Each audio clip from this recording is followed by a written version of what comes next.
lifted.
detected.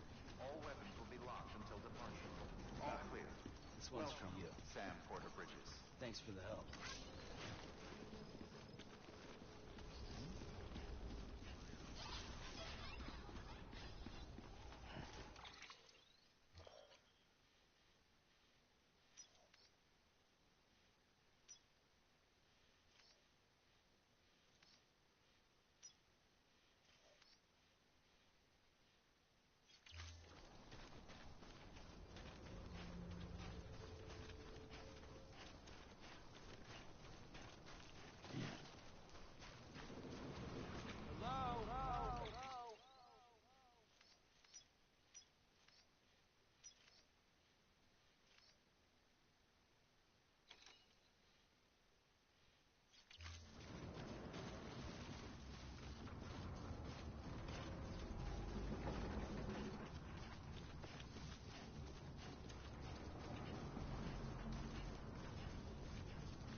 it in.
Enjoy it while you can, Sam.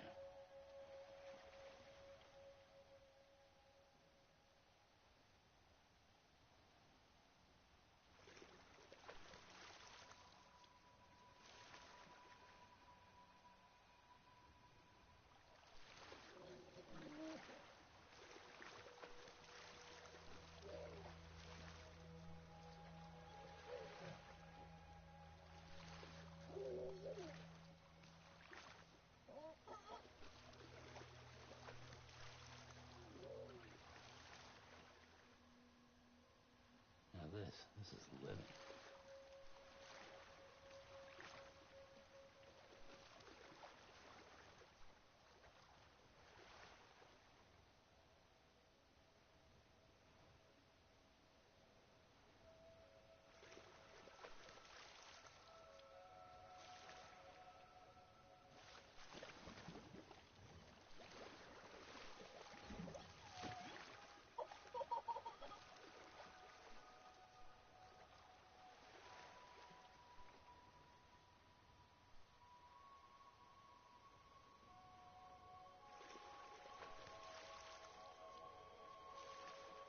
Yeah, soak it in.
Enjoy it while you can, Sam.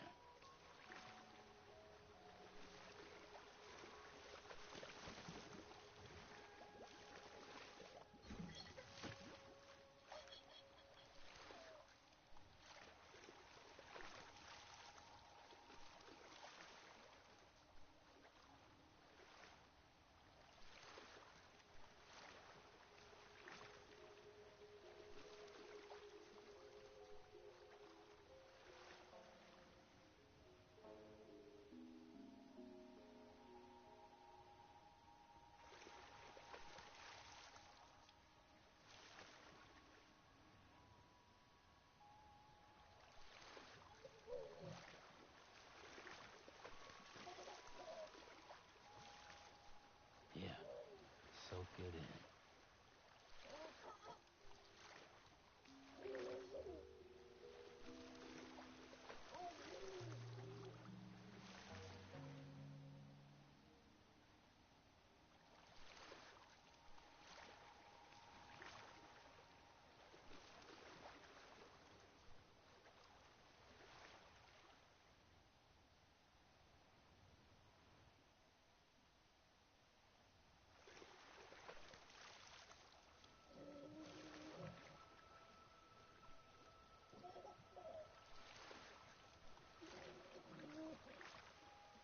Now this is living.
Nice and warm.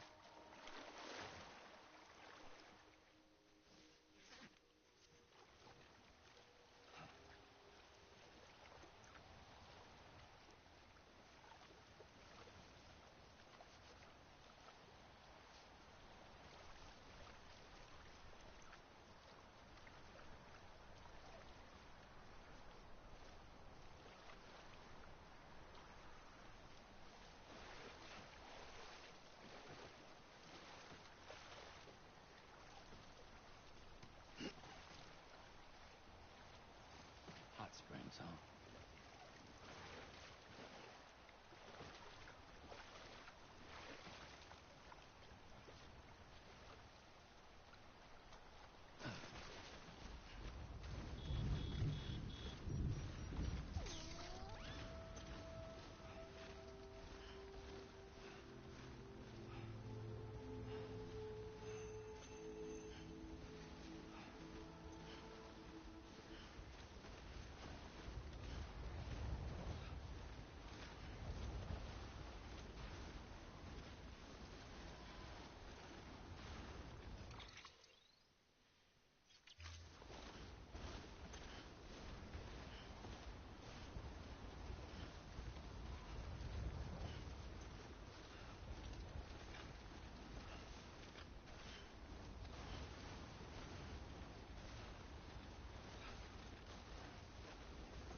How can I increase my insufficient chiral bandwidth, chiral network? I wanna make zipline. Okay. In order to increase your chiral bandwidth, you have to max the people out who are in your facilities. Like, pretty much you just have to max out the people you have available to you. So, and I wouldn't worry too much about this first map. I would say just try to get to the second map. And then once you're on the second map, you can, well, you get this guy right up here. You get Lake Knot City, and then he wants you to do some orders for, like, the engineer, the elder, and the craftsman. Those are the first guys I would focus on. I would say just literally, because you can grind it fairly easily. Like, you can just, like, start at Lake Knot, and then, like, grab an engineer, elder, craftsman, cargo delivery.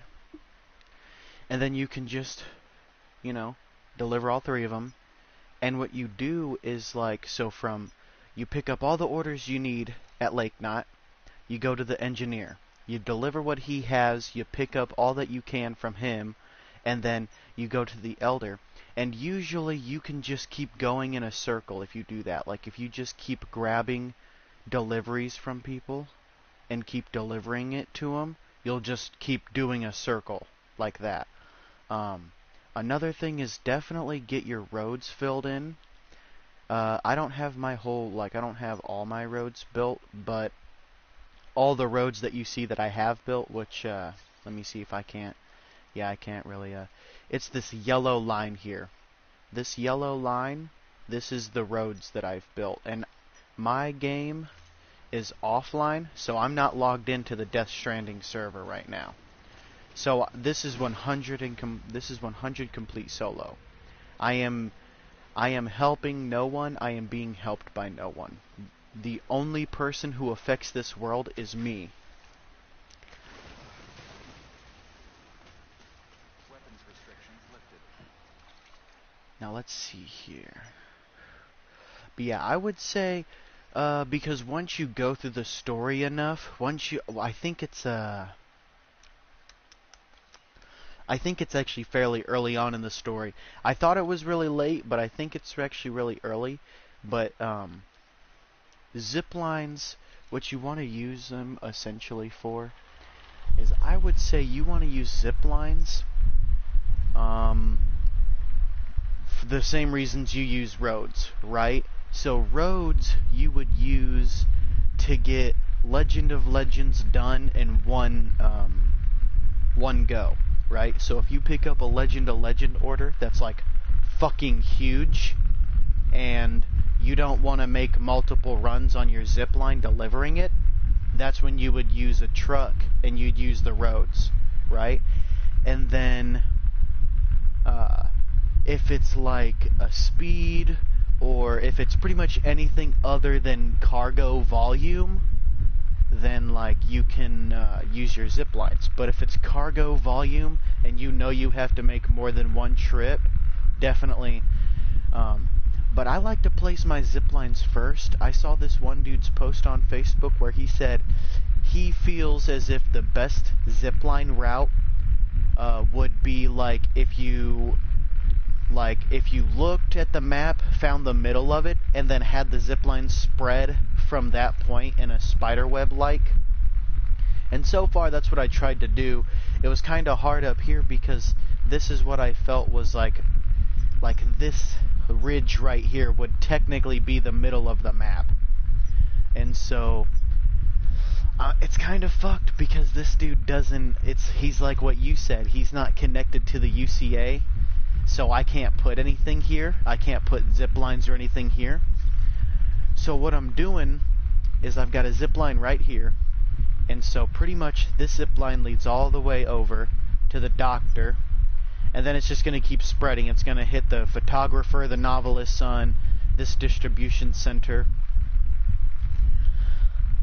And then so it's gonna be really weird because of this guy right here. This first roboticist is the one who fucked it all up, man. I'm telling you, bro, he fucked it. Oh, man. But so, I'm thinking what I'm gonna do is I'm gonna have them meet right here in the middle, because this is the spot that I always use. This is my main base, right? I'll explain why this is my main base. So, I've got 1, 2, 3, 4. I've got 5. Thank you so much, man, for your help. Emoji winking face, emoji winking face, emoji red heart, emoji red heart. Yeah, no problem, man, no problem. But yeah, so like, this is what I use as my base. I use the distribution center south of Lake Knot. I just call it the Distro Center South, or DCS. You could call it DCS if you wanted to. But the reason why that is my, like, home base is because I've got 1, 2, 3, 4. I've got 5 mule camps all around me, right? And then I've got 1, 2, 3. Okay, I'm seeing 3 right now. I've got 3 BT spots around me. I've got this BT spot. I think, yeah, because this is the city right here. So I've got this spot, which is BTs. I've got this spot up here, which is also BTs. And then I've got this spot right here, which is also BTs. So, excuse me. And then there's also the spot right in front of this place. This area right here. This area also has BTs. Yeah, so you can kind of look at it like this, you know. It's hard to look at over here in the... There's a few good places over here, especially in the winter, because when you spawn in a BT, you'll spawn in 2 at a time. If you're playing on hard or very hard, definitely like come prepared. But I mean, I've played on both. Like, I've played on very easy, I've played on hard, and it doesn't really... I mean, hard gives your character more priority. So if you're doing what I'm doing, if you're going through the whole game completely by yourself, like, here, I'll show you. If you're going through the whole game, and this right here, if this says log in, and it says log into the game server and enter online mode, if you log off and keep that logged off, and play on hard the whole way through, you'll technically, like, you'll have single player the, like, game on hard, essentially.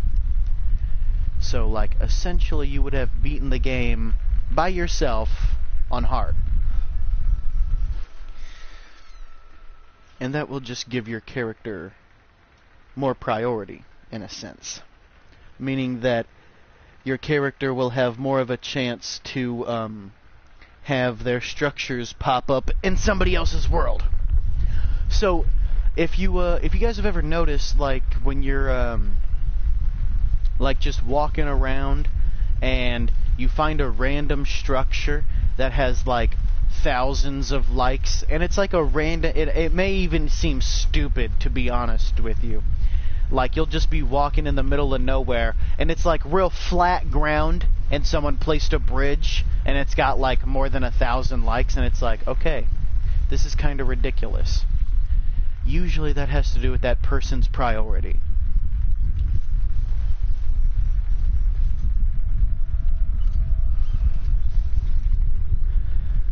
I was kind of wanting to get more up here toward this,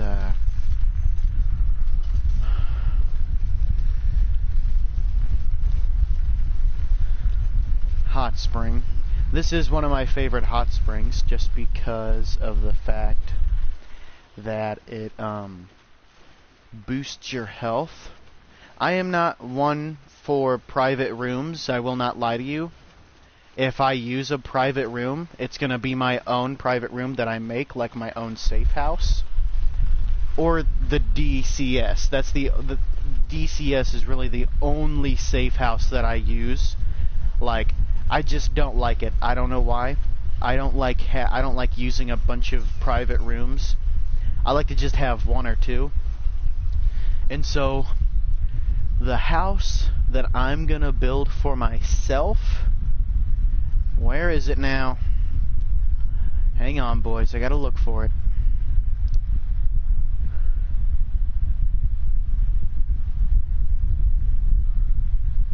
I believe it's up in here. I can't really tell because all of these rocks, like all of the buildings and all of the rocks look like rocks, so it's like, even if you're looking through here, like you wouldn't really be able to tell what's a building and what's a rock because it all really looks the same.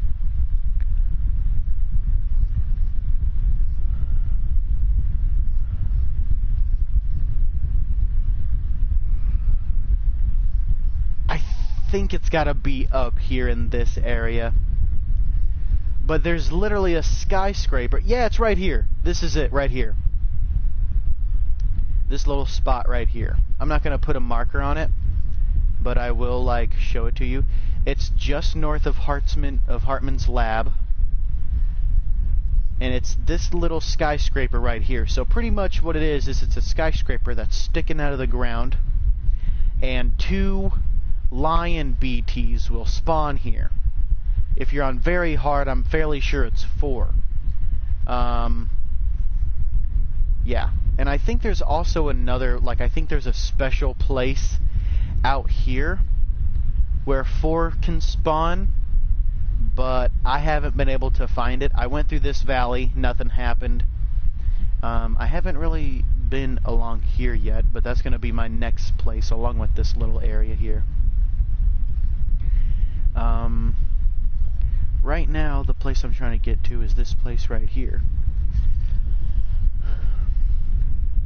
But yeah, so this little building right here, I'm gonna put like a safe house like right here. And pretty much the only reason why I want a safe house right there is because then I feel like, I don't know, I really don't know how to explain it. I really don't know how to explain it. For me, it's just like when I do the BT thing, like when I take dead bodies into a BT area, it takes a while, right? You'll be sitting there for a while. And in game, it takes bodies 24 to 72 hours to necrotize, depending on conditions. I think it may even be shorter, depending on what you do.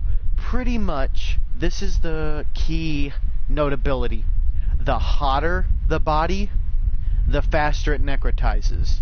The colder the body, the slower it necrotizes. So pretty much it's like real life. The warmer something that's decaying is, the faster it's going to decay. The colder that something is when it's decaying, the slower it's going to decay. And that happens with bodies in this. So, I personally haven't figured out, like, if it does anything more for your dooms or your chiralium. Like, I don't know if it does anything more for that.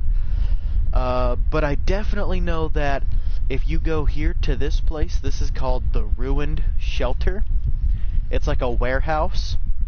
If you go here and you let the BT eat you, and you like get this handprint right here behind the warehouse, any BTs that spawn here are going to be golden, right? So all the BTs that spawn in to like try to grab you, they're going to be golden, alright? So that increases your chiralium. I also believe that increases your dooms as well, especially if you'd like keep killing them. I might show you guys what I'm talking about with that. And then let's see what else was here. Burning bodies, that increases chiralium as well. So pretty much there's two types of chiralium. There's like this chiralium, like the network.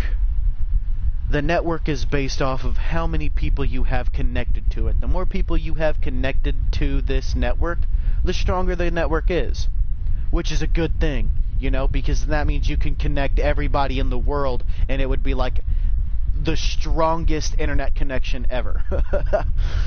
And the reason why is because it goes off of gravity. Okay?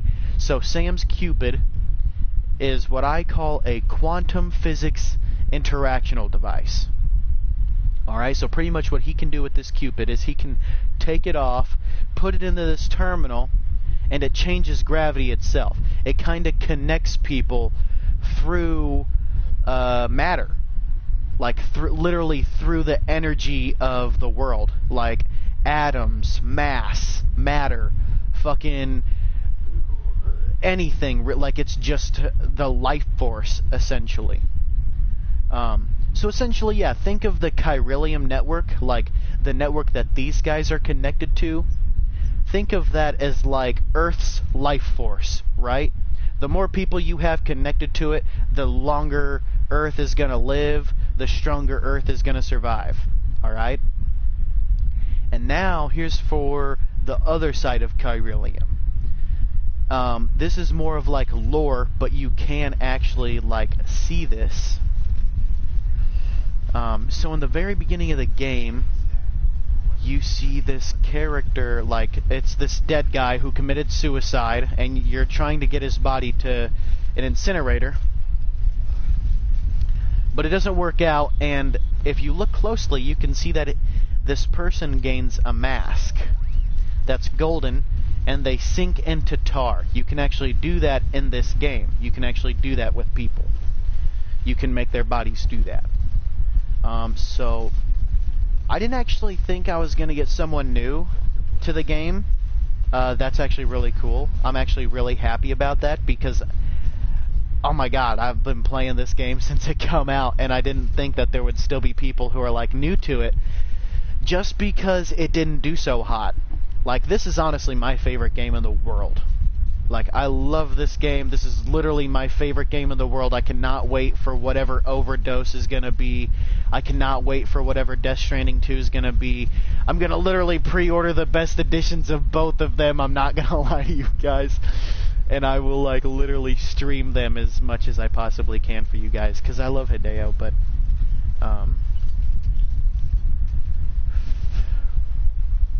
let's see if we can...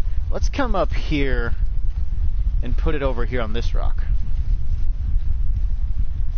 Yeah, there we go. I feel like this is nice, because then... Is there like an easy way down? No. Not really. Oh! Well, yes, there is. Okay, maybe not. Okay, well, okay. I did fuck that up, I'm not going to lie. We will go ahead and we'll give BB some lovin' in a second. Okay, but yes. I always try to make sure my footpaths, like I always try to test my footpaths first. And what is going on with my battery? Why is my battery so low? What is up with my battery? Where is my battery?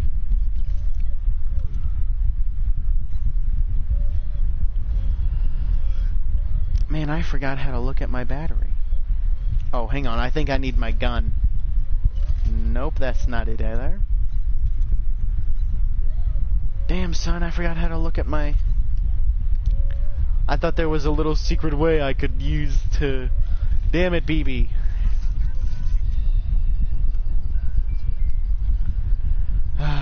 God. Oh, it's the damn battery pads, that's why.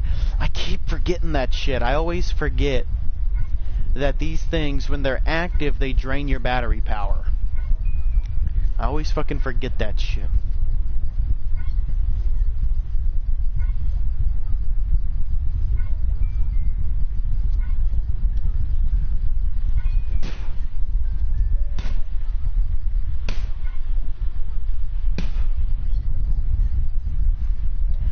Okay, so BB's happy now, thank God.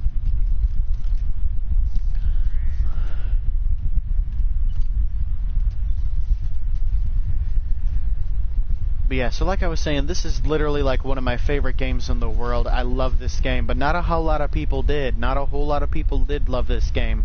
A lot of people said it was repetitive and stupid and that they didn't understand it, or that it was pretty much just the Amazon simulator.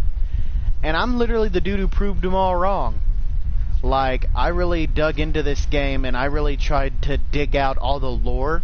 And it's pretty big. The game is really, it has roots in Egyptian mythology.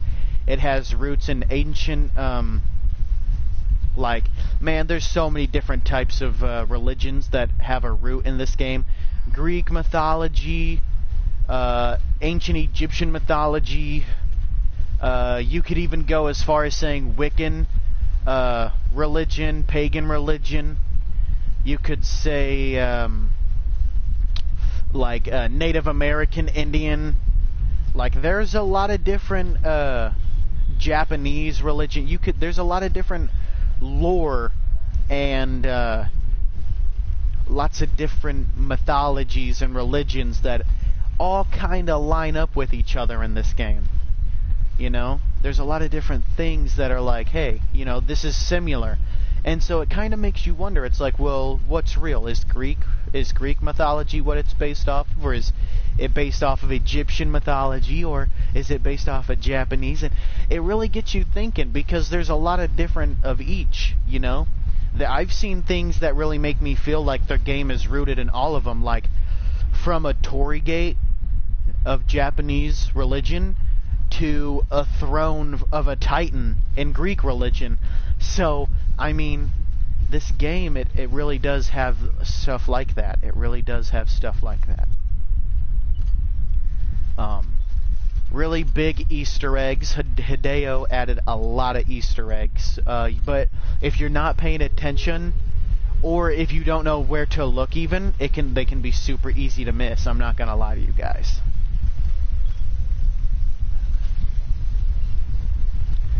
So we are now out of the rain, or my bad, we're now out of the snow, but it's like raining now.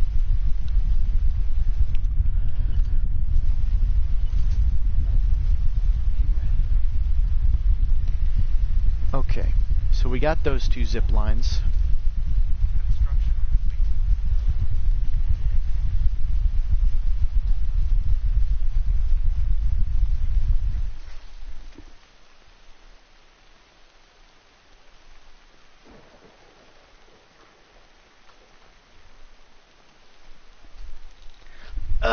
Okay.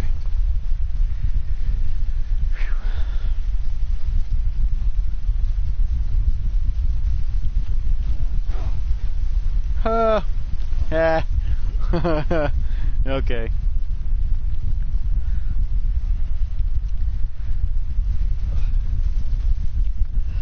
I don't believe I can rest in this dude's private shelter. So what I'm gonna do is I'm gonna make my way to my house right here.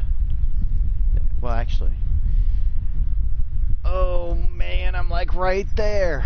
Oh, holy crap, and he's like super close to the timefall timer. I never even realized that. Okay, I will just go down this way, because I've actually never really explored the hills in this area. I've explored the hills near the timefall farmer, because that's where the Torii Gate is, and that bridge. I've spent a lot of time near the bridge. That's like the broken bridge, the fallen bridge.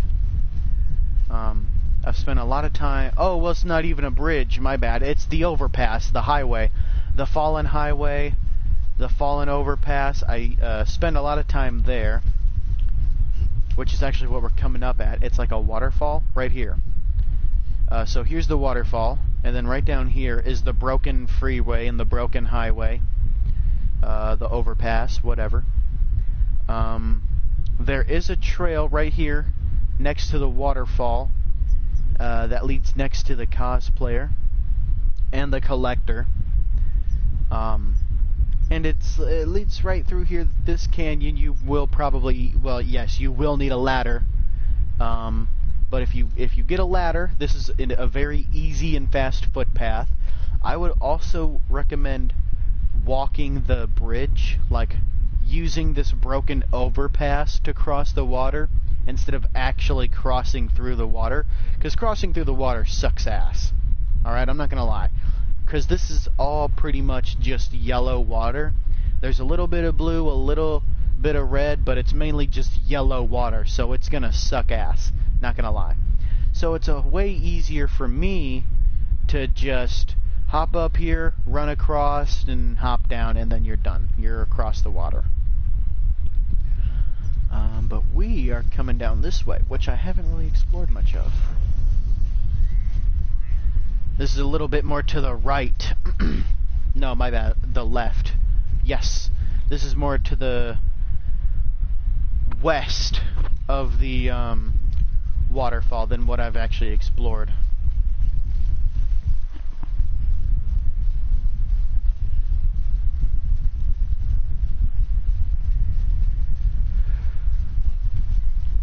Okay, I see. So he's gotta be up here in these, like, cliffs and mountains or some shit. And I'm not sure exactly who this guy is. I found the first prepper. Veteran porter. I think this is who this is. Because I don't seriously think he's the only spot left.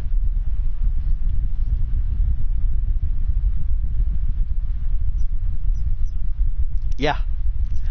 We've got this guy, the first prepper. We've got this guy, the collector. And then we've got this guy. I am putting my money on veteran porter, because that's the only guy I haven't found yet. But once we get here, we'll take a little break. We'll rest up. We'll have Sam sing to BB a little bit. I love using that harmonica.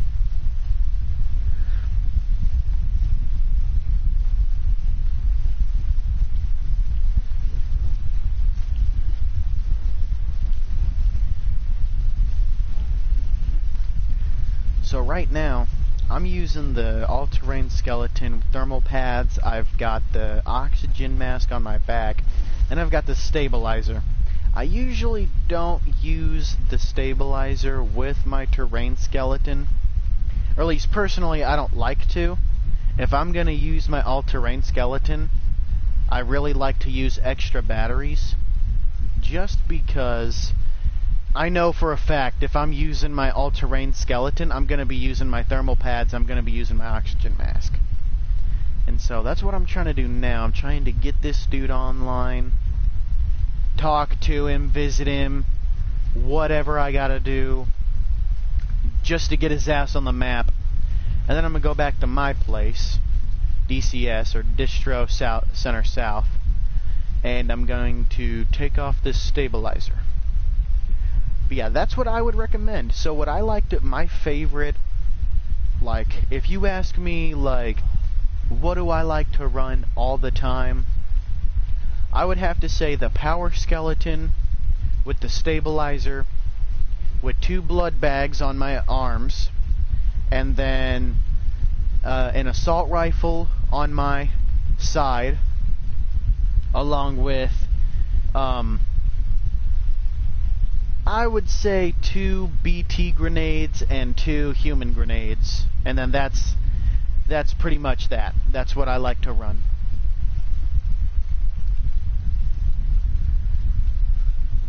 I like to keep my build as light as possible, but I also like to keep my build like as strong as possible. Like, I want to be able to fight BTs and humans, and I want to be able to do that, like, easily.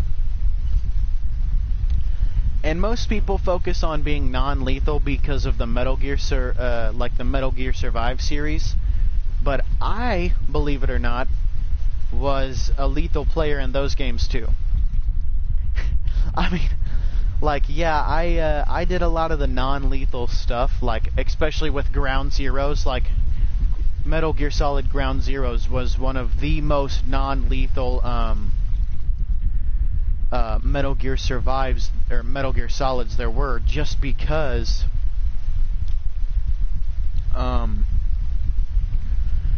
God damn it, I can't believe I called it Metal Gear Survive. I hate myself for that. I'll talk about that later, but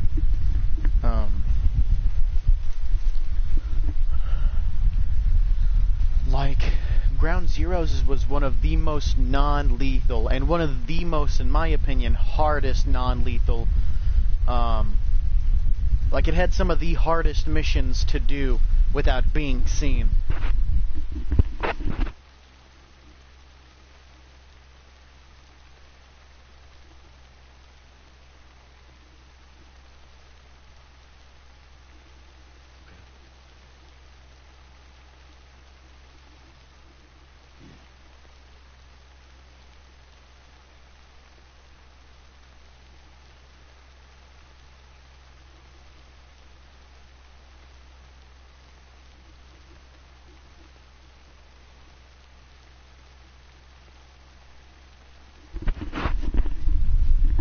Okay.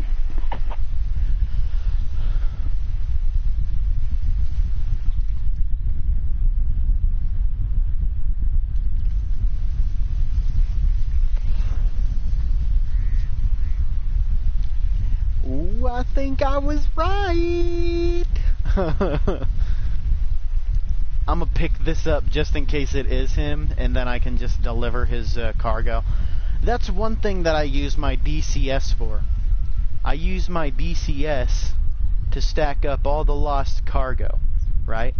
So Distribution Center South is where I stack up all the lost cargo from Lake Knot to Timefall Farm, right? And then my house that's going to be over here is going to be the same exact thing except for all these guys, like the Mountaineer, this guy, Novelist Son, all these guys. So pretty much I've divided the map in half. Like, I cut the map in half with these mountains. My personal safe house is going to be over here, and it's going to stack up all of these guys' lost cargo. And then this is my second safe house that I use the most, and it stacks up all of these guys' lost cargo. And then whenever I feel like it, I just distribute everybody's lost cargo, because lost cargo is a great way to increase the chiralium. Like, if you want to max somebody out very quickly, delivering lost cargo is a great way to do that.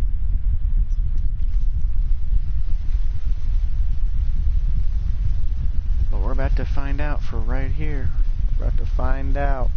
Is this the veteran porter? Oh, it is! I know it is, because as soon as I picked up his as soon as I picked up that cargo, it said it was to be delivered here.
Okay.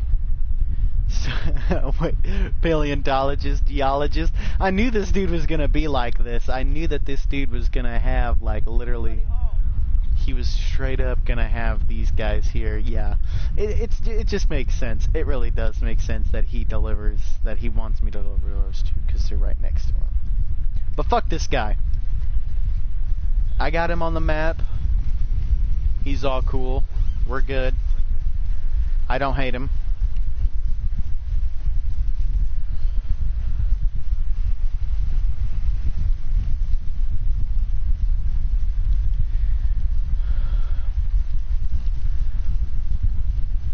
I do feel like I have a lot to show you guys. I feel like I want to try to cram everything into one video, because I feel like I have to do it every time. I really do. Cynical Sin. I really show you everything every time. Like, I can't just do one video at a time with Death Stranding, because I just don't get enough views, you know? I want people to know this stuff, right? That I'm stupid and that I'm a loser and that I'm a troll that for coming up with these theories. And I really don't think so. I personally disagree with them, but I mean, it's really up for you guys to decide. Damn, I saved that dude's life. That is one of the achievements. You do have to, not only do you have to max out all of these guys, like you have to max out every single distribution center, but you've also got to read all their mail and read all that stuff, read all the interviews, which we're going to do that together on a separate day, because I'm also going to go through and show you guys some of the mail pieces and some of the interview pieces that actually prove my theories and that give credence to my theories, as well as some of the other posts and stuff that credit my friend Tie-Dye Shy Guy his theories as well. We have quite a few theories. We have 7 or 8 theories about the like the world. They really just have to do with the world and the history and the lore. But yeah, that's pretty much it. Yeah.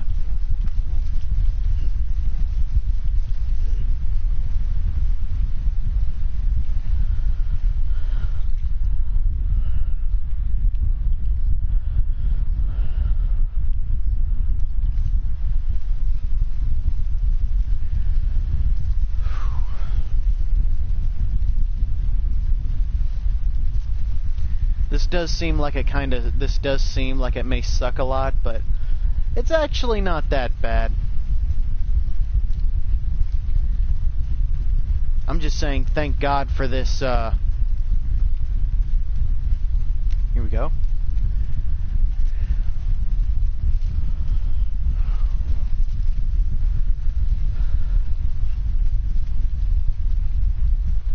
Oh, you know what? We can stop over here at South Knot.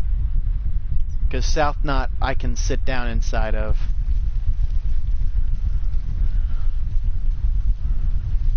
But I know for a fact, where's Mama's zip line? Is this mine? No, this is Mama's. Perfect, perfect, perfect, perfect.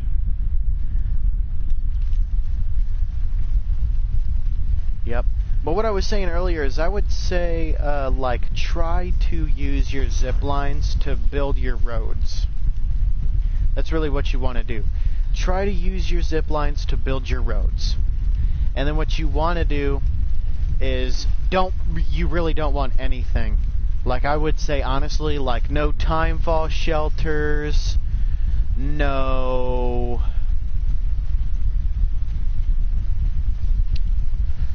timefall shelters, no generators, like nothing. I mean, the only thing you really want to place... Here, I'll show you. Okay.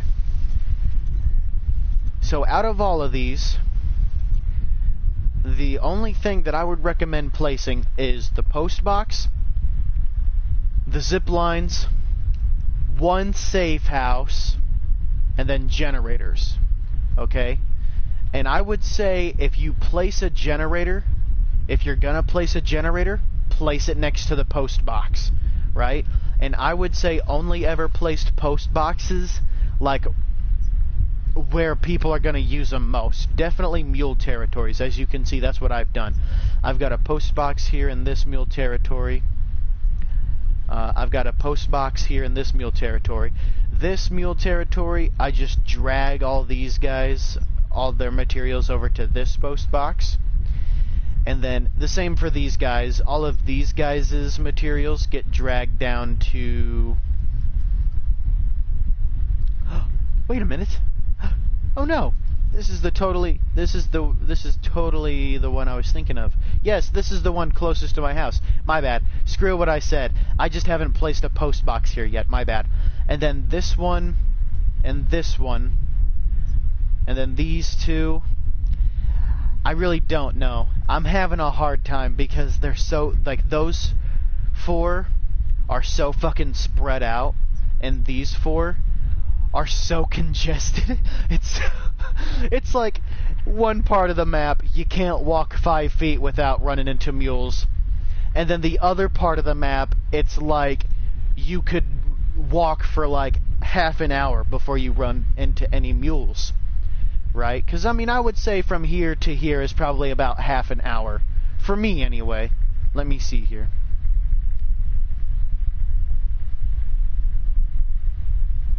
Oh, yeah.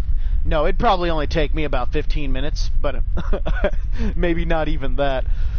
Because that is actually super flat. Look at this. So, here's a super nice walkway here. Little walk-in path. If you see this river right here, and you follow it up, this is also a really great way to get to Mountain Knot as well. This river right here, you just follow this river right up. Yeah. Just follow that river right up. This will lead you into BT territory, though. There are some weird-ass ruins here.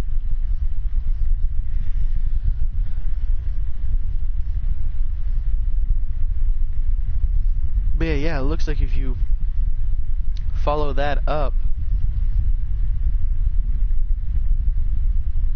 you could just kind of riff this flat. It looks like kind of like a valley. That's what you really want to look for. You want to look for valleys. So you just kind of follow this water valley, and then you kind of just go down and you follow this snow valley, and you keep going down, and then boom, you're over here. But I would say don't do that. Like, if you're over here at Lake Knot and you've only got like Lake Knot and the engineer connected to the UCA, don't spend your time exploring this area, going all over the place, because you won't be able to do shit. Okay? I'm not gonna lie to you. You won't be able to do shit. Okay? You could probably collect a lost cargo, and you could probably deliver it to the UCAs that you found. But honestly, I would say just go through the story deliveries. Do all the story deliveries. And then that's when endgame starts. Like, once you get done with the story, it's like every other game, man. Like, you're gonna go through the story and then endgame starts.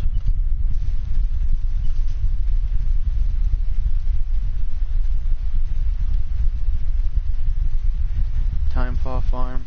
Huh.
I love doing that.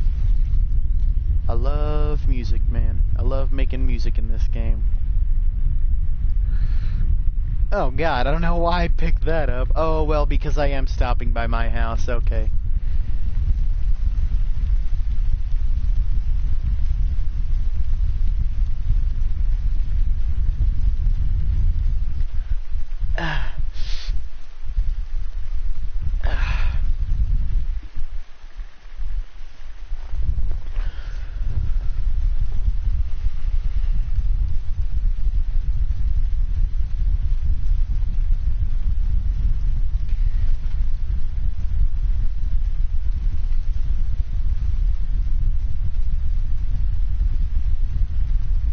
Haha, that's my friend Wolf King. I haven't talked to him in an extremely long time. He used to play Destiny with me a lot, but he stopped. Speaking of Destiny, I also just watched this person solo the raid, Crota's raid. He literally soloed this raid with a fire warlock. he just kept self-resurrecting. And, like, he would pick up the relic sword and, like, fly across over to the other side. This dude was crazy, I'm not gonna lie. And it was pretty lit, man. I mean, he was pretty good. I mean, I was like, all right, I can totally do that.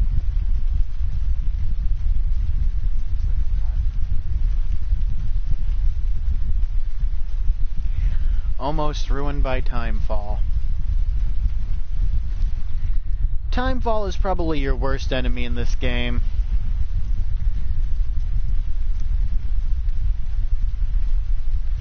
Rain, Timefall, snow, and snowfall. Those are all well, I mean, I guess it would still be Timefall, but yeah, so Timefall, rain or snow, it's gonna mess you up. It's gonna destroy the fuck out of your containers. And there's really nothing you can do about it either. There is a cover that you can get that will protect your cargo, which is extremely nice. I love it. I just don't have it yet. So, call me a loser. I don't care.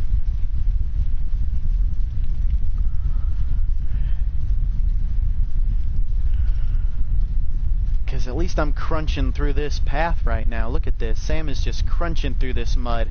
This is why I prefer the all-terrain skeleton, because whenever I'm in mucky areas like this, like mud or tar, Sam will literally just crunch through it. He'll just push through it.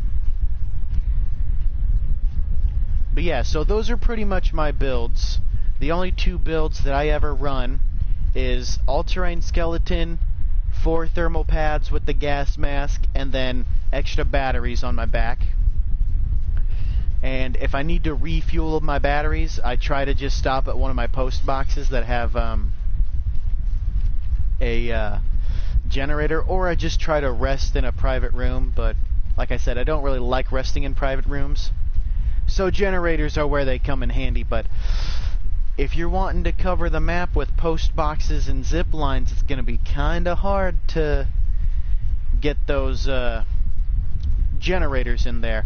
What I would say, if you're really 100% wanting zip lines, what I would say is I would do them by foot. So, you know,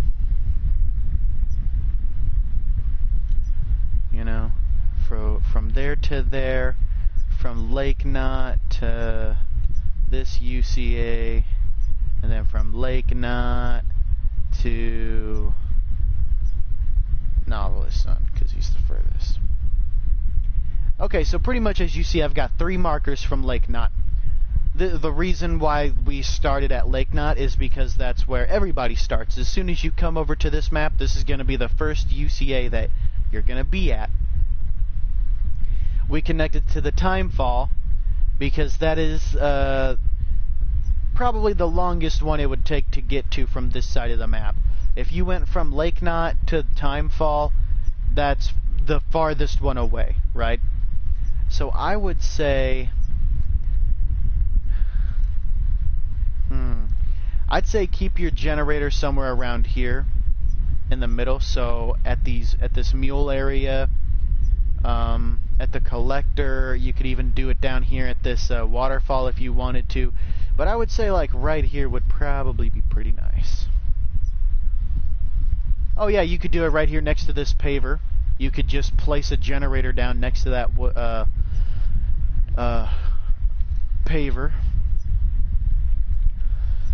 I guess it would just really depend, because you could either, because you're going to place a post box in this mule area anyway, so you can either place the generator with the post box in this area, or you can just place the post box and then have the generator a little ways out, so it's like a little bit more of a tactical position, so it's like you can tactically approach the mule encampment. So it's like you come up to this paver, regenerate on your battery, and then you infiltrate the mule encampment.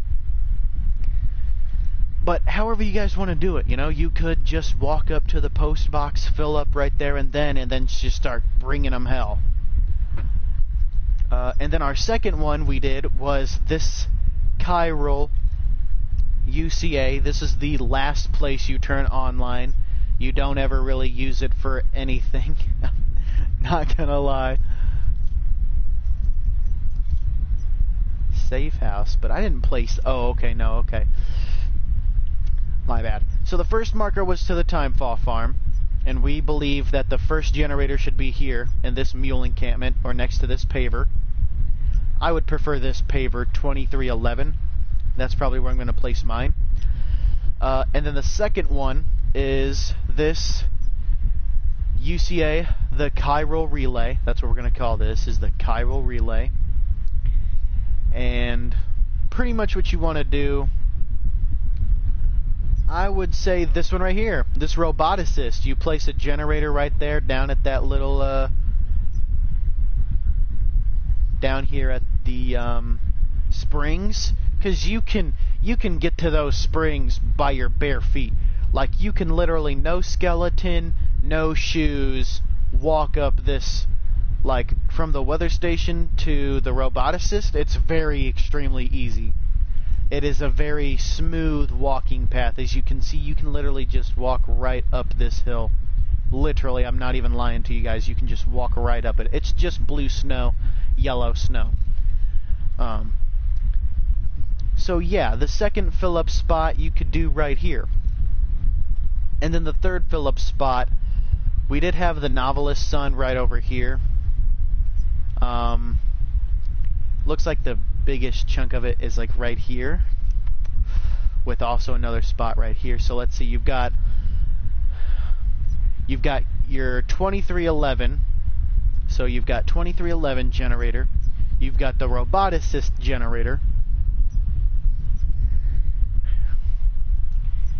and you know what, I think I'd probably have to go with another paver 4119. This is actually next to a BT area and a mule area.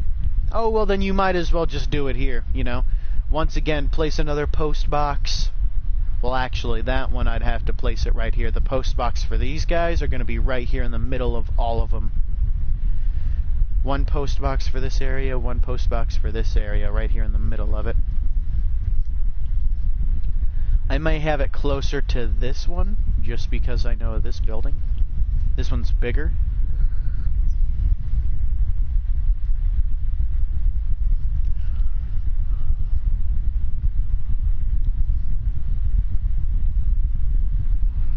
Yeah.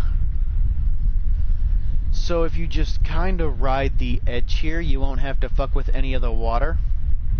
Until, of course, you get to this river right here. Then you're going to be screwed, unless you just keep following the edge up to the top of the river. Like what I did, right here. But man, this third generator, because it literally lined up perfectly, you know. You've got the middle of the right side of the map. Then you've got like the middle of the map. And now it's like, I would have to say the photographer, man. Like the photographer or this paver. I would think this paver 4119, it is close to a BT area, but it is also close to this mule encampment right here. So it's like, once again, you can kind of position yourself tactically. But the photographer would probably be the best bet, just because you can enter and exit safely. So you can, if you come in from this way right here, you can avoid the BTs on this side right here. This is where the BTs are. Right here is where those BTs are. So if you enter from here, you can fill up at that generator, and then you can leave. And, I mean, yeah, you might have to pass through the rain. I don't think you'd... I mean, I would think you'd be fairly safe if you stuck to the edge of the water. Tried to get close to this paver.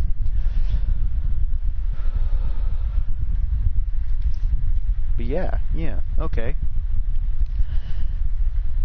So right now, literally, you may see people's worlds where they've got generators like every 5 feet.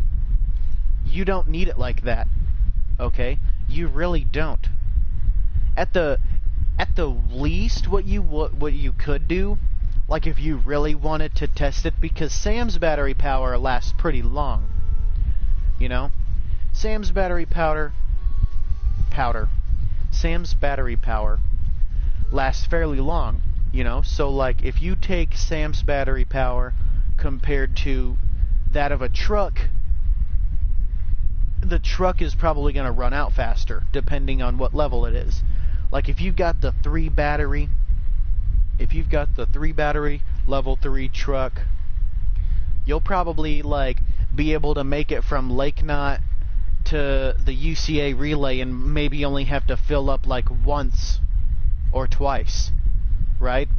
If you're in one of the smaller trucks, you're going to have to fill up a lot more. So I mean, if you wanted to, I'm saying at the maximum, like the maximum zip lines that anybody should have in their world is the least amount of generators. My bad, I said that wrong.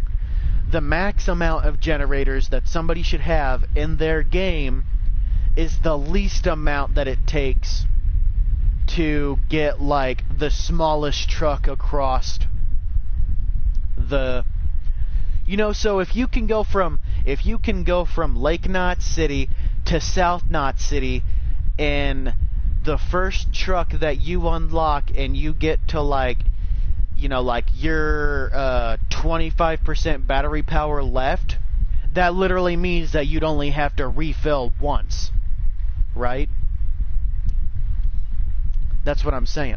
So, and people like they just fill it and fill it and fill it, like they'll just fill their map with generators. It's like, guys, you don't need to do that. You're literally wasting space. Now, I am a bit of a minimalist. Especially when it comes to my placement of structures. That's why I actually, that's one of the reasons why I wanted to be in a world that was only me. Because as you can see, having all these markers, like you've got the pavers, you've got all the ruined, you've got all the UCAs, you've got all the hot springs, you've got all the mule boxes, okay? And that's just the start, right? And then you've got all of my footpaths, all of those light blue, dark blue lines. Those are all my footpaths. And then, like, yeah. So, but when you're in a server with other people, it'll, like, all of this empty space that you see here would more than likely be filled in with green structures. That would be really pointless for me, you know? I am pretty much the whole reason why I started doing this, like playing by myself and starting a world by myself, is because I wanted to try to create a world that was like the most minimalist world ever, right? Like, you've got all the roads, you've got a good spider-webbed zip line route,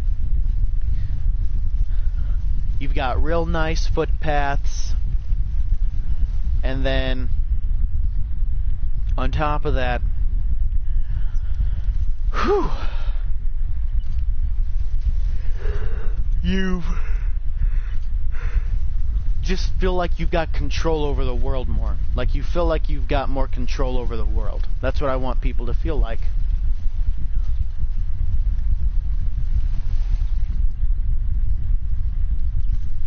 Damn, hell no.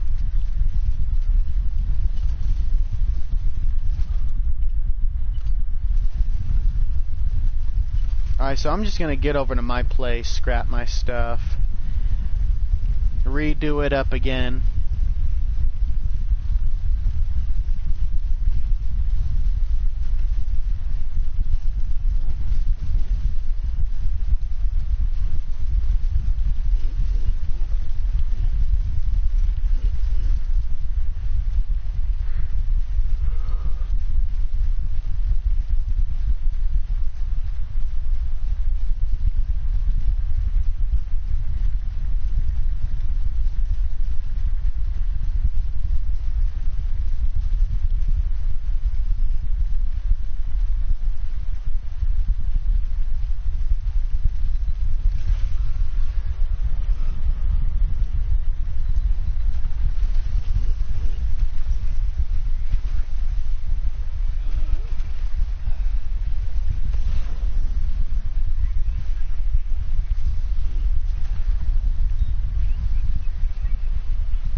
Okay.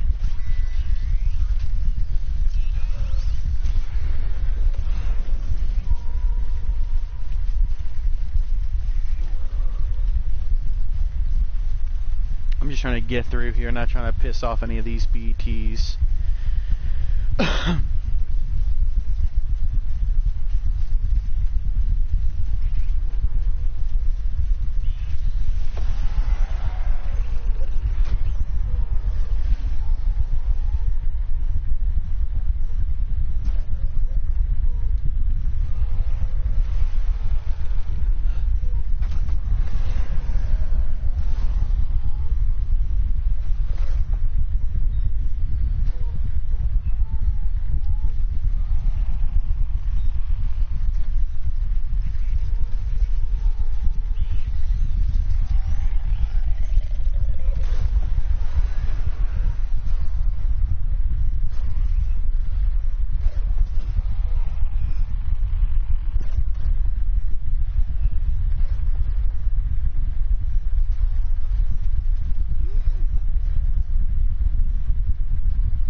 Shit. I'm gonna have to do it. Sorry, BB. Oh, shit. Oh, man, what the hell am I playing on? Hard? God damn. Actually, that is a good question. I should see what I'm actually playing on, because this does feel like it's on hard, and I just want to make sure that I'm not actually on hard. I am on hard! Oh my god. Okay, so... oh man, I was on hard this whole time. Oh my god. That's actually really bad. Alright, because I could have been going way faster if I was on very easy. Like, oh my goodness, my battery power would have been better. Sam's movement would have been better. Oh man, I feel stupid as hell right now. I'm gonna go ahead and get to my house, and then we'll go ahead and... oh yeah, that's the road, okay. I was like, what the fuck? No, it's the road. Okay.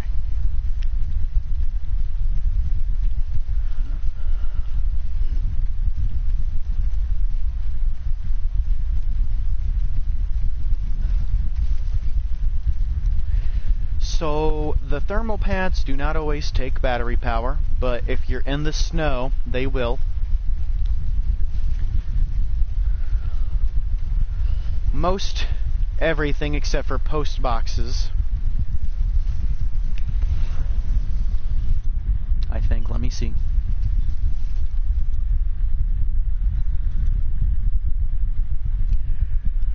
Okay, so zip lines, safe houses, watchtowers, generators, and I believe bridges, and so pretty much everything except for post boxes can be repaired with chiralium, including roads. Roads can also be repaired with using just chiralium crystals. Now, here is where I'm going to start telling you guys about these likes. Pretty much the like schematic. So pretty much if you're logged into a Death Stranding server, whenever you're going down this road, you might see a bunch of different people's names in the road, right? And all the names in the road are the names of all the people who helped contribute to the road. If you're playing on a server where you're not logged in, like I'm playing on my own, this is my personal world, right? Nobody can touch this world except for me. I am the only person. I own this world. Okay? It's really hard to explain because I don't exactly know how it works. But, so, as you can see, it says that I'm not logged in. In order to do this, what you have to do is you have to go to Game Settings. And then it says Log in upon launch. You want to turn this off. And it'll automatically log you out. I believe. I think. Or you may have to do it yourself from here. Like, instead of saying log in, it'll say log out. That's what you want to do. So you want it to always say log in. Alright? Or at least for the first half of the part.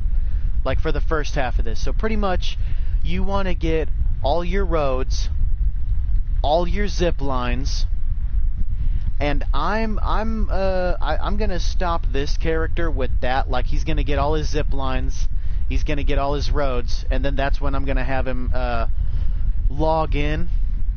But pretty much, when I go online and I log in, all of the stuff that I've done in my world will be the same, essentially. So it's like when I log into the Stranding server, this road is still gonna be only built by me. So it's kind of weird. It's like there's an offline world and an online world. There's like your personal offline world, and then there is a like online world which like everybody can affect. It's really weird. I'm not gonna lie. But yeah. So that's one thing. So you can, like, if you build all your roads offline, then when you go online, anybody who uses one of your roads will give you likes for it, right? And then if you repair your roads, you don't want to let other people repair them because then they'll get the likes for it. You won't. I would always say log out. Well, see, this is what I do. So here's what I was really trying to explain. So let's say I logged in right now, okay? Went here, went into this, and I logged into Death Stranding. I logged into the online mode, right? Logged into multiplayer, okay? What would happen then is I would then get put into a server with other people.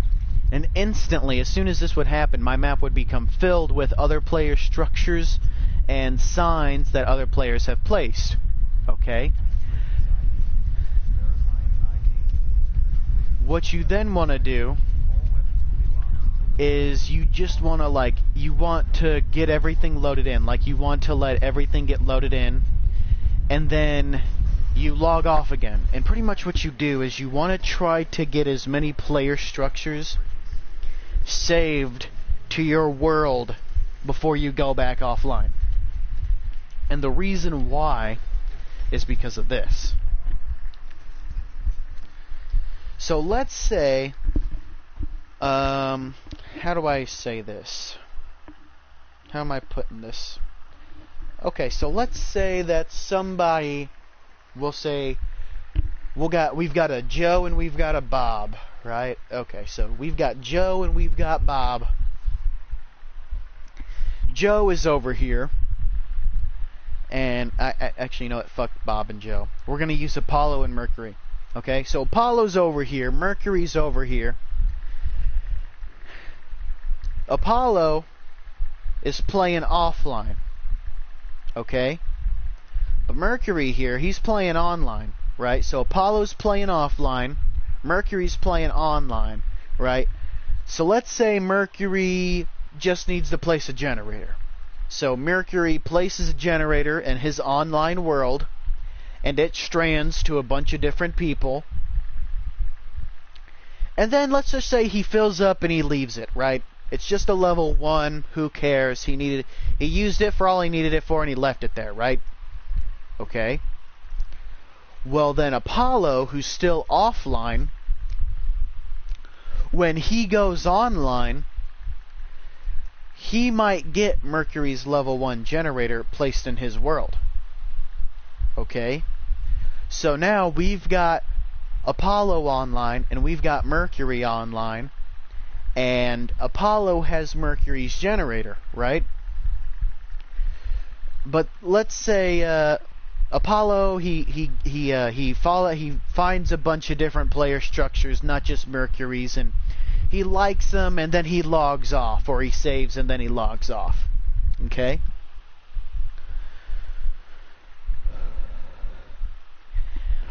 Mercury then comes back, and he upgrades his generator to a level 3, right? And he's still in his online world, so he's still online. He upgrades his generator to a level 3. Awesome. He carries on with his business. Apollo, though, still has Mercury's level 1 generator because it's stranded into Apollo's world as a level 1. That's what I'm trying to say to you guys right now. So pretty much, if you log in and you get a bunch of player structures, and then you go through, you interact with a bunch of them as much as you can, and then you save and you log off and you go back offline, all those player structures that you interacted with are still going to be there, but they won't have been touched by anybody, right? They won't be touched by anybody other than you, essentially.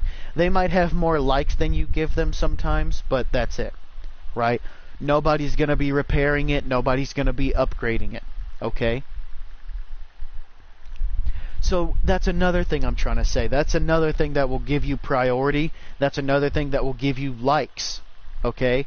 If you're the #1 contributor of somebody else's structure, if you're the #1 person who contributes repair materials, that gives you likes and that gives you priority.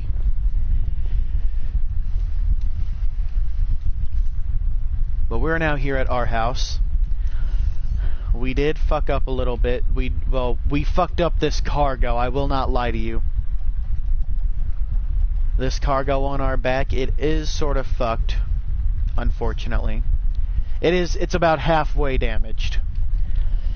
That wouldn't have happened if we were on very easy. I mean, I can tell you that right now. Like, I know for a fact that wouldn't have happened if we were on very easy. So I am kind of kicking myself in the ass for that. And all of this stuff, I'm breaking down again. And yeah, this is almost ruined. All of these are almost ruined. Yeah, so just gonna recycle everything.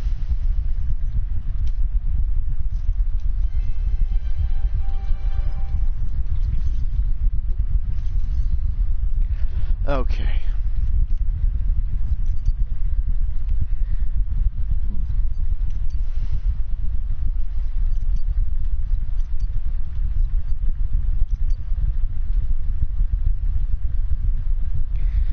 Okay. And then our level 3 assault rifle. Smoke bomb. Ooh, no, stun bomb. Yeah, definitely a stun bomb.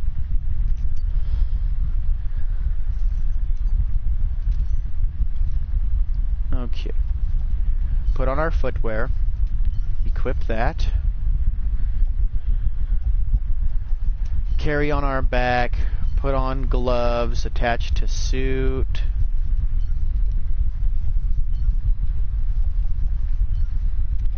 Hang on tool rack. Carry on back. Carry on back.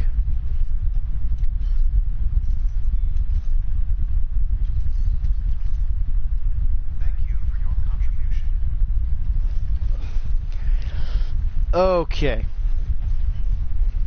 So now what we're going to do is we're going to go down here.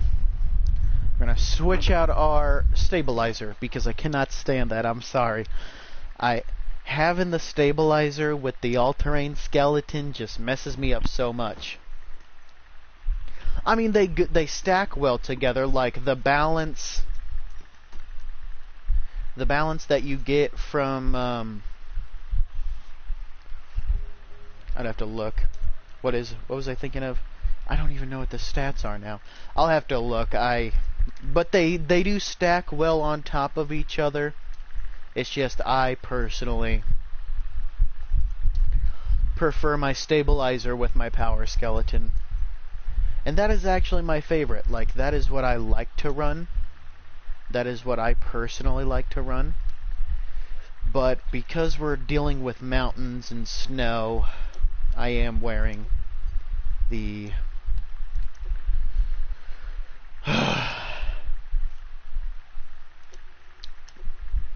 terrain skeleton. These are only level 1 batteries. I'm not even sure if you can increase them. I don't know. You probably can.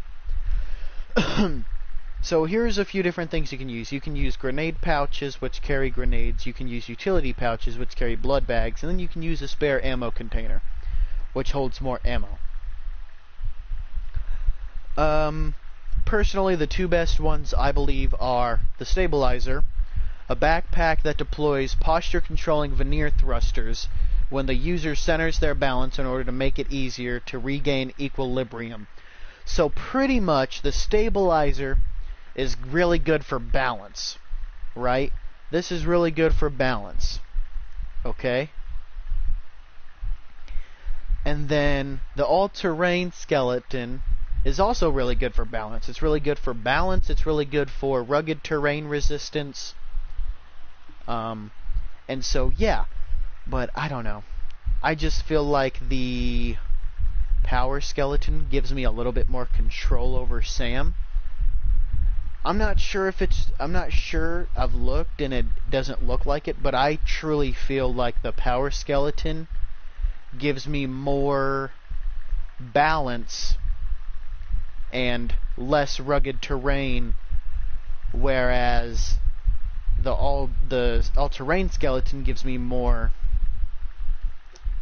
Hang on, let's see here. Yeah, I'm gonna roll with that. Weather Talisman.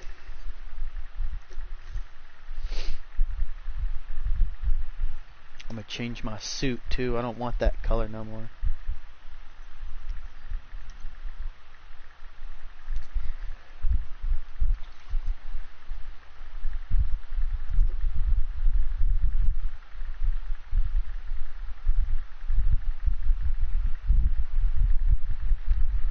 The orange seems to go very well with the thermal pads. And it seems to go well with the batteries. This looks a bit like a golden color.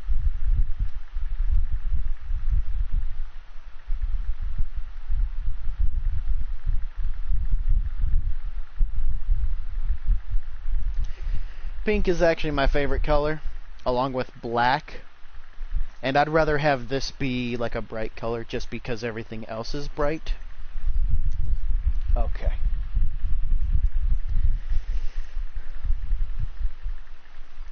We can actually go ahead and customize our backpack color as well.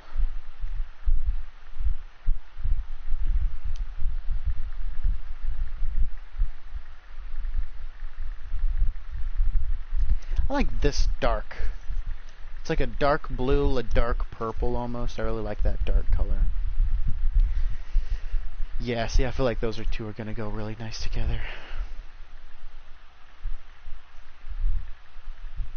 Okay, we're now loading.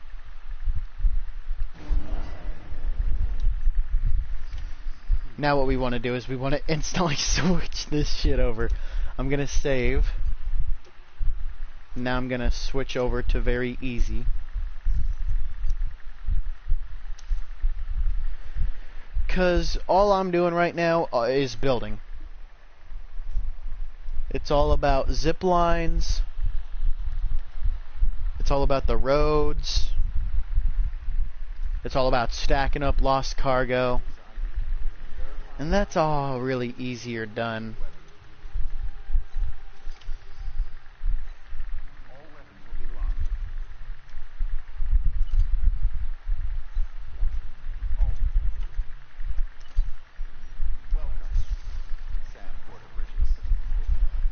Oh man. Okay. So that is a thing. So it's like, I don't know if... I'm the type of person where I always wear the hood. Like, even if it's not raining, I always wear this gas mask.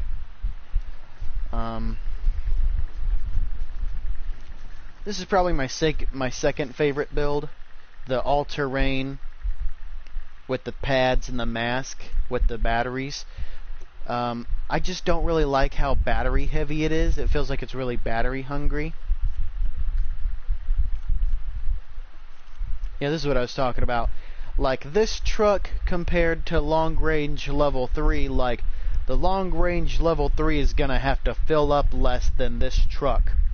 So the maximum amount of generators you should have in your map is the minimum amount of generators that it takes to fill this truck across the map, you know, or from destination to destination, you know. And that's really all you have to do. Where are you starting? Where are you going? Okay?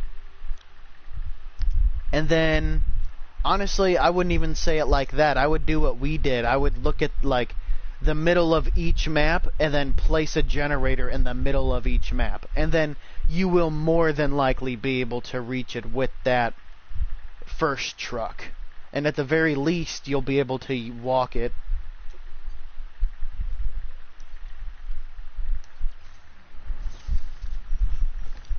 So, let's see here. I got stun bombs. Not trying to place any zip lines right now. Well, I guess I should probably place zip lines, but I don't know. Because it really seems like we should... yeah, it really seems like I should just do these roads. And it doesn't seem like I have a truck active right now. Except for this truck out here. This truck is completely ruined, though, essentially. What? What?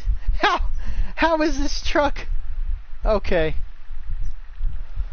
I guess we could use that truck. I really don't want to go get it, but I suppose I'll suck it up.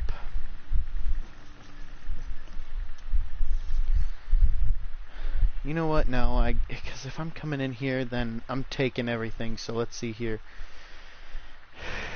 We got zip lines. I'll take 8. Jesus Christ.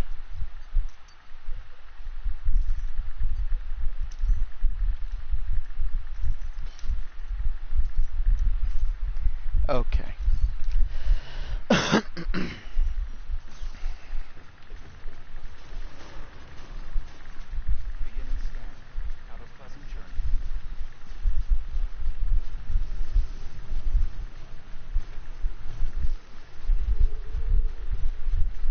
Okay. We'll start with this guy.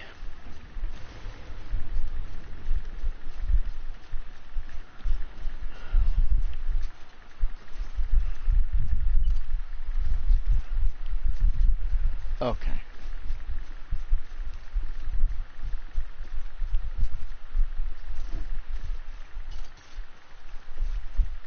Weapons restrictions lifted.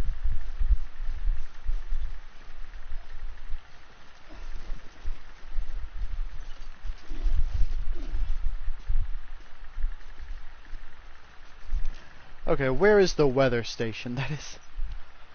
okay.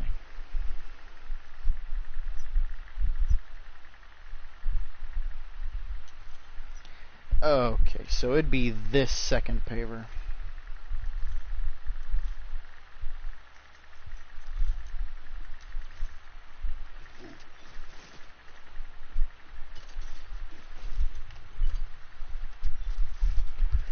Oh, god damn it, give me my rifle.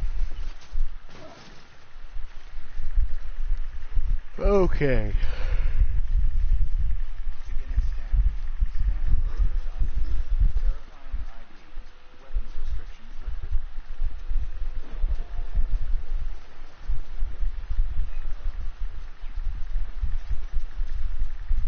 So pretty much this is what I'm trying to do right now. I am trying to just do this. Trying to get from this area down here to this second paver, place more zip lines. I think I am actually going to take a little bit of a break because I did not realize I had this much work to do. I am in the end game. I have beaten the story, but I still have a lot of work to do building wise. And that is going to be a bit of a grind. I just wanted to try to show you guys the informative side of it. I just wanted to inform you guys like, hey, this is a super long grind, but it may be really worth it, you know? So I want you guys to know that. I don't know if it's worth it or not, so I wouldn't say put all your time into doing it, right? Because I don't know if it's a worthwhile grind. I mean, because I don't know. I really can't tell you, because I've never done it before. Right? This is a new mechanic to me, playing offline. Playing offline and doing everything myself, because that is the biggest thing. So each one of these pavers, look at this. I'm not sure if this paver, nope, that has stuff in it. Yeah, so each paver, like all of these pavers, have nothing inside of them.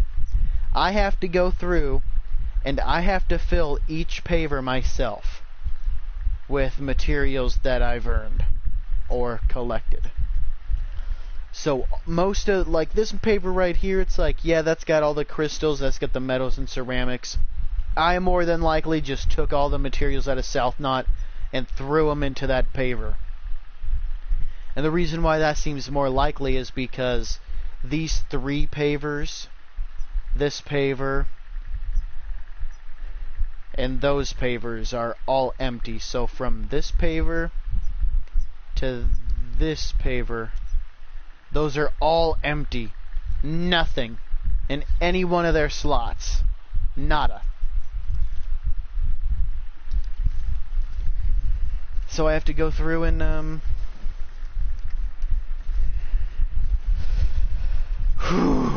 fill them up.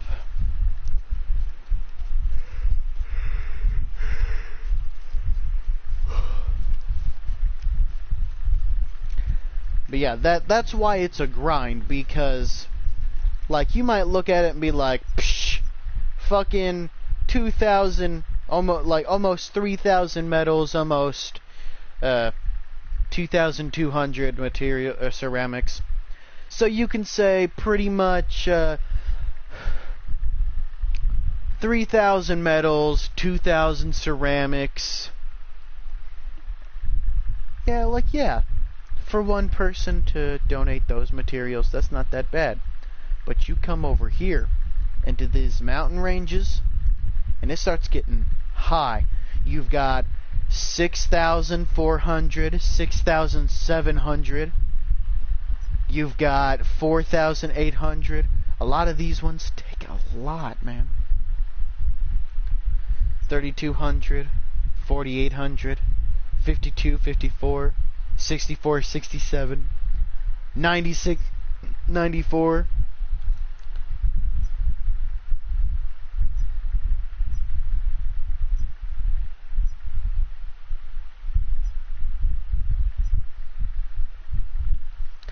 So it really does seem like these ones up here are going to be the hardest and longest ones because they take the most.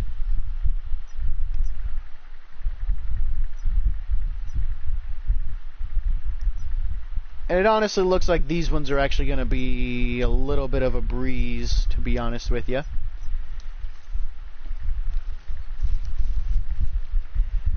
So I'm actually debating just hopping in a truck, man. Like saying screw the zip lines and hop in a truck. But I'm not that kind of person. I'm the kind of person to get it done completely. Because I want it to be here for everyone, you know. I don't want to do just one thing. I want to do everything because I, you know, want everyone to experience everything. Pretty much the main reason is I was always the person where I like played the game a lot. I've been playing this game from day one, but I never really got any likes from other players. And it always kind of made me sad, too, because I was the player who would go around and I would like everybody's stuff. Like, I would just like everybody's stuff. Even if I felt like it was useless, I would still like it just to give that person likes. And my stuff hardly ever got likes on it. So I was sick and tired of it, man. I'm not gonna lie. It was like, not only did I feel like I wasn't getting the respect I deserved, but the biggest thing, so not only did I feel like I was not getting the respect I deserved, but I would literally like find the most useless and stupid thing out in the middle of nowhere that had, it just having one like was a knife. It having just one like was enough to perturb me. But like there was this one time I found a bridge in flat ground, like literally like it was just a flat pathway, like flat ground like this. Like it was literally just flat ground like this, and somebody had placed a bridge there, and there was like a fucking 1,000 likes on it, and it was like, oh my god, why? Like, why does this bridge have so many likes? Like, this useless bridge has 1,000 likes, and my generator and post box that are right next to each other, very convenient and very useful because they're right next to the mule territory, is not like, doesn't have any likes. And I always thought about that. It was always super confusing for me. But then I learned about priority. I learned about single player. I learned about likes and UCAs and how they can affect your priority. Like the more stars that you have on your pants, those tiny stars you see, the more of those you have, the more likes that you get. There's also that love knot that's on your backpack that you can get that will increase your likes.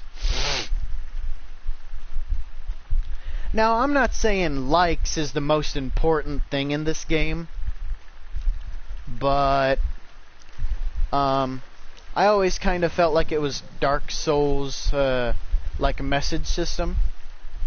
That's why I like it. You know, because it's not like you can give somebody a thumb down, you know. But Dark Souls is also a bit more reflecting, you know. Like, it feels like you can really see what you do to your character reflect. Like, I'm usually a hollowed sorcerer or a dark hexer. I love my curses, I love my hexes, and I love my, I guess you could say sorceries, but I don't really want to call them sorceries because they're not like, like dark. I like afflictions and status effects, but I like using my staff to afflict those status effects.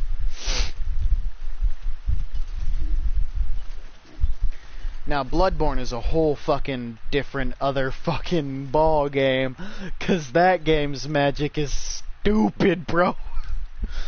I'm not even lying to you. If you guys haven't played Bloodborne, I would definitely recommend it. That is definitely a good game.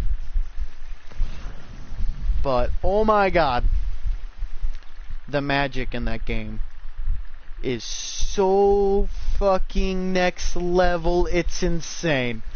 Like, I can't, guys. I can't.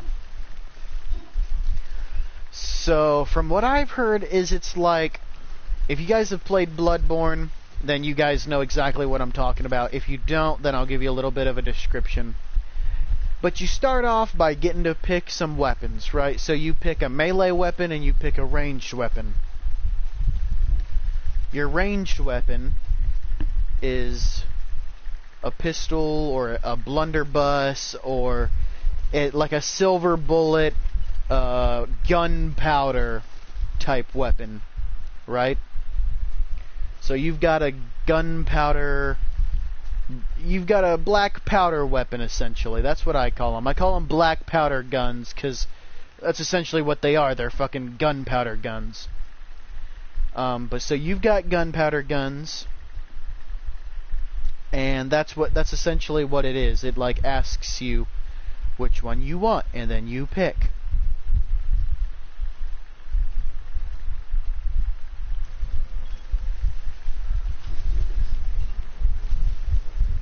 And then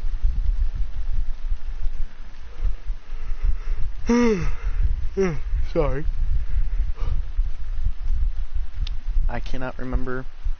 Oh yeah, so I was talking about Dark Souls. I know that. And I remember I was talking about staffs. Oh yeah, Bloodborne. So pretty much you pick a ranged gun. You get like a gun, and it's a ranged weapon. And then you can like infuse your blood with the bullets to make them stronger. Then on top of that, excuse me. Excuse me. Sorry. That's how the spells work.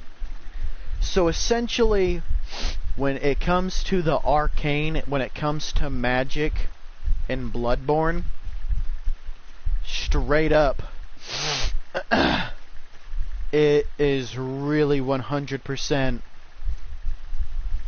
like it's like a ranged weapon, like, and you have ammo for it. It's so weird. I mean, it's kind of like Dark Souls 2, where it's like you have the sorceries and like you have 30 soul arrows, you know? But in this case, it's like you have 20 silver bullets. And then you can like infuse the bullets with your blood and do more damage. Which is essentially how it works for all the spells.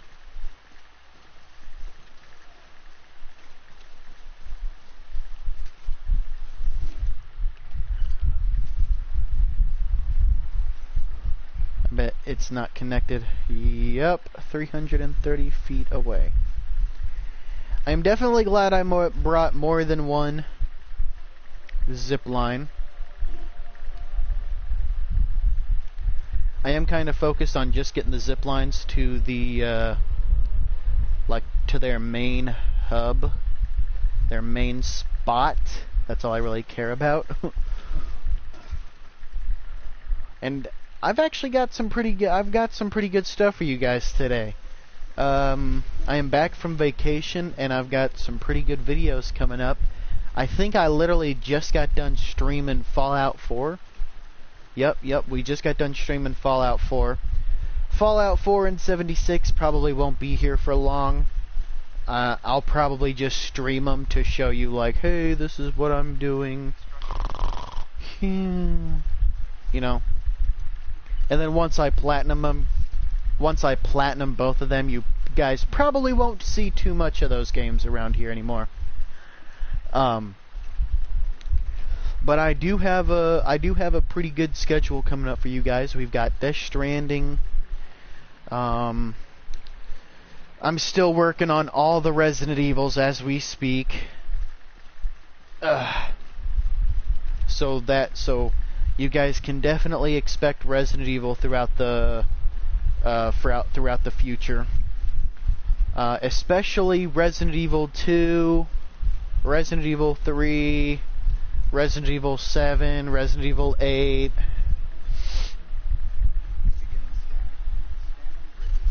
Those are the ones that you can really expect to see, because those are my personal favorites.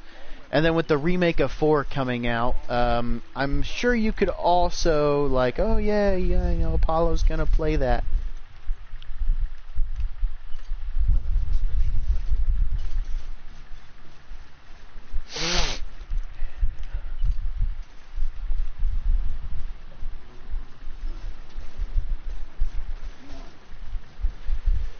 Okay. So I think we got that zip line made.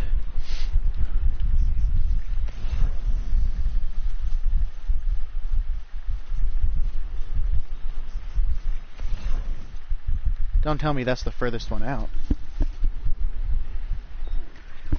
Don't tell me it is. It is. Damn it, it is. Okay.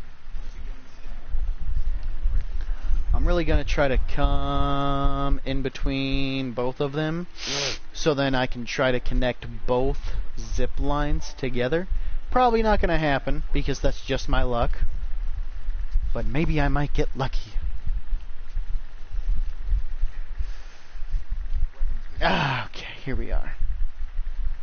Ooh, okay, so what is this? Oh, yes, we can... I got lucky.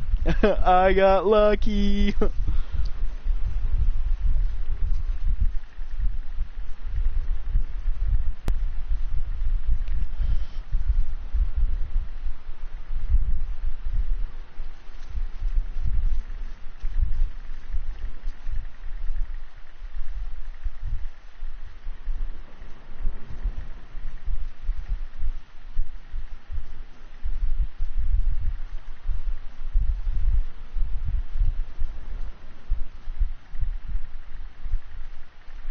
I feel like this is probably going to be the best place to do it.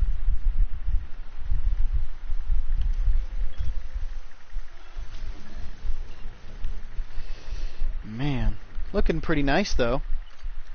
It is a bit of a spider web so far. I mean, I couldn't connect these two, which did make me upset. But yeah, I mean, it's spider webs from the first prepper to the doctor, and then the roboticist spider webs out to everybody else.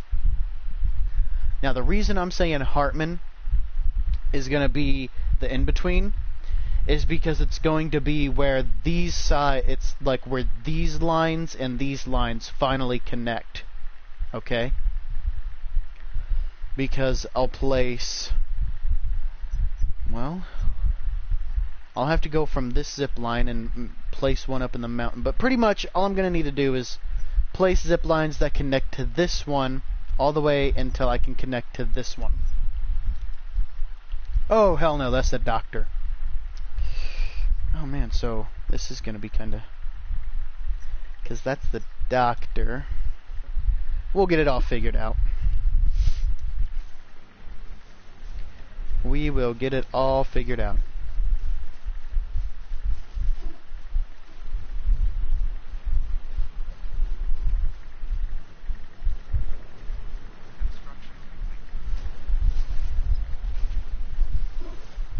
Ooh. Okay.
Okay.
Alright, we're finally back here at home. Scanning bridges ID. Verifying ID. Clear. Weapons detected. All weapons I'm just gonna see right here real quick. Okay. So we've got these pavers to do. We will do these pavers when I come back on. I'm gonna take a break from Death Stranding for now. I might come back on later tonight and stream a little more for you boys. But for now, thank you for watching. I hope you guys really enjoyed. If you guys have any questions, feel free to contact me on my PSN account at Apollo Mercury. You guys can add me, and I'll help you guys with whatever you need. Tips, tricks, whatever. You got all of it. And I'll see you guys in the next one.